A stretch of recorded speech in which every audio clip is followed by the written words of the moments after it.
On peut vous connaître? Oui, je m'appelle Ivan Voice, président de l'association Archives, association de recherche sur la culture et l'identité de la vérité de l'enseignement. Donc cette association a pour but de promouvoir, de faire connaître les grandes inventions marquantes qui ont été faites par des Noirs.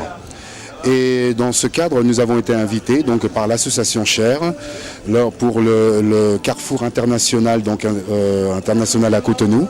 Et pour ce faire, nous avons été invités pour promouvoir, pour vulgariser un peu plus encore, justement dans le cadre des innovations des grands inventeurs, malheureusement oubliés, occultés de l'histoire. Donc ce que nous pouvons dire, nous venons de Paris via la Guadeloupe, car nous sommes une association qui vient de la Caraïbe. Et nous avons à cœur, bien sûr, à faire connaître au Bénin et notamment aussi à Cotonou, l'implication et les inventions que nous utilisons au quotidien et que nous ne pouvons pas imaginer que ce sont des Noirs qui les ont inventées. Alors, quand vous parlez de la vérité de l'enseignement, qu'est-ce que vous voulez insinuer par là?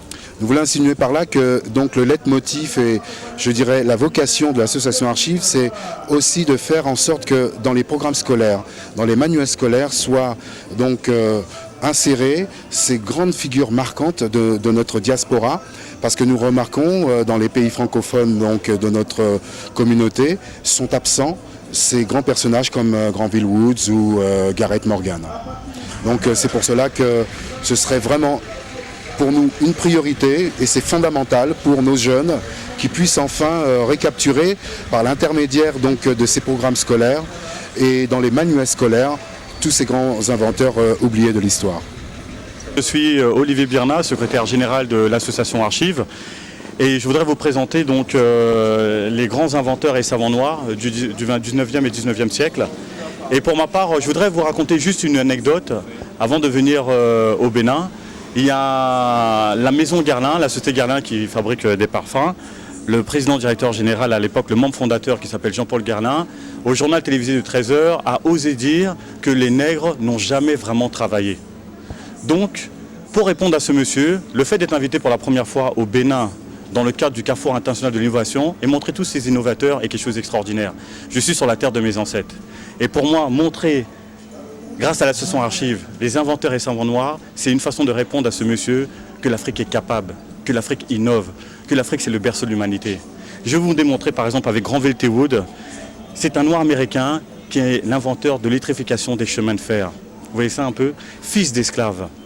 Vous avez aussi Lewis Howard Latimer, qui est l'inventeur de l'ampoule incandescence à filament de carbone, qui permet d'avoir la lumière en continu, qui permet d'avoir l'éclairage pratique, qui a organisé l'éclairage de grandes villes comme Montréal, comme New York. On n'a jamais entendu parler de ces grands inventeurs noirs. Ils ont été complètement oubliés des manuels scolaires. Vous avez encore ce monsieur qui est Gareth Morgan. Gareth Morgan qui est l'inventeur du feu tricolore. Si vous pouvez circuler sans qu'il y ait d'accident, qui permet de réguler effectivement le trafic, c'est grâce à ce noir américain. Son invention est utilisée dans le monde entier. Et ces grands inventeurs que vous voyez, Granville T. Wood, Lewis Howard Latimer et Gareth Morgan n'apparaissent nulle part. Et le fait de venir ici dans le cadre du Carrefour international de l'innovation, c'est aussi pour leur rendre hommage. Si maintenant l'Afrique peut innover, c'est grâce d'abord à ses ancêtres qu'ont été ces grands inventeurs. Et je dis, vive l'Afrique, vive le Bénin. Est-ce que vous pouvez nous dire pourquoi ces inventeurs ont été oubliés au profit de d'autres inventeurs blancs, toujours dans le même domaine? Le problème, c'est que, vous voyez, dans les manuels scolaires, on nous montre toujours que les Blancs ont tout fait. On nous montre toujours que la civilisation blanche, c'est elle qui a la suprématie par rapport à d'autres races. Pourquoi ne pas montrer les inventeurs noirs? Parce que c'est un sujet tabou. On veut toujours montrer les Noirs, notamment en Afrique, c'est ce que les médias véhiculent en France, que l'Afrique c'est la précarité, que l'Afrique c'est la pauvreté, que l'Afrique c'est le génocide.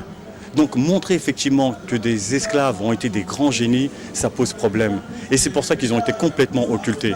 Et c'est pour ça que nous on est là pour leur donner vie à ces grands inventeurs.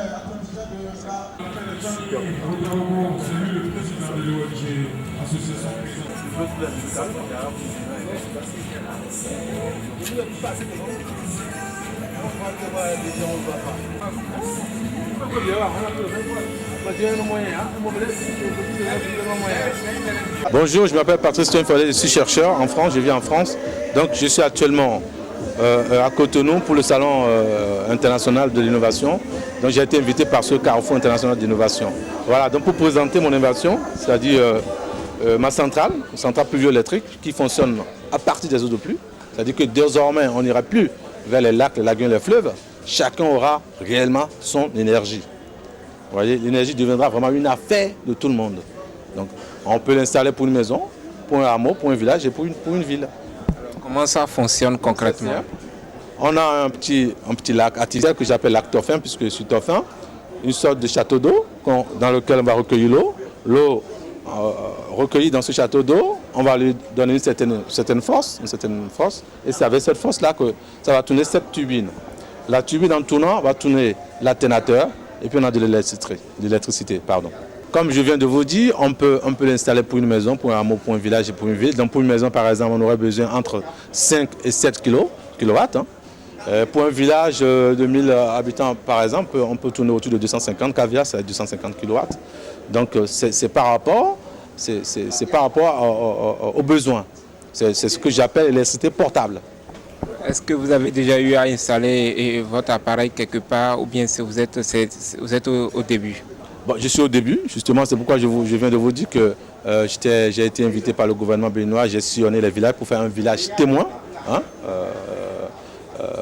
Et c'est dans ce cadre qu'on m'a demandé de visiter les villages pour savoir à peu près les besoins qu'on a pour faire l'installation. Donc l'installation dans les villages n'a pas été encore faite, mais ça ne saurait tarder si le gouvernement me vient en aide. Est-ce que vous pouvez nous présenter compartiment par compartiment votre appareil? Voilà, tout à fait. Cette partie-là, c'est la partie turbine. Donc, après la partie turbine, on a la partie mécanique pour décupler la vitesse. Et puis, après la partie mécanique, on a la partie électrique. Voilà, donc on a l'alternateur qui est là. Et puis on a les bornes qui vont produire l'électricité. Alors vous avez dessiné les couleurs nationales sur votre truc, pourquoi?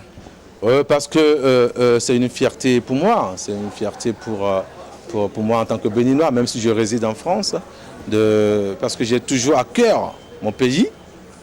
Malgré que je ne réside pas au Bénin, je réside en France, j'ai toujours à cœur mon pays. C'est d'ailleurs pourquoi j'ai essayé de trouver, comment dirais-je, d'inventer une centrale pour pallier au problème du délestage. Parce qu'il faut noter que la base, le départ, c'est bien le problème du délestage qui m'a poussé à inventer la centrale pluvioélectrique. Et il faut noter que comme on parle de centrale pluvioélectrique, en produisant de l'électricité à partir des eaux de pluie, on réduit un certain type d'inondation aussi. Force est de constater qu'aujourd'hui, alors nous parlons, le Cotonou est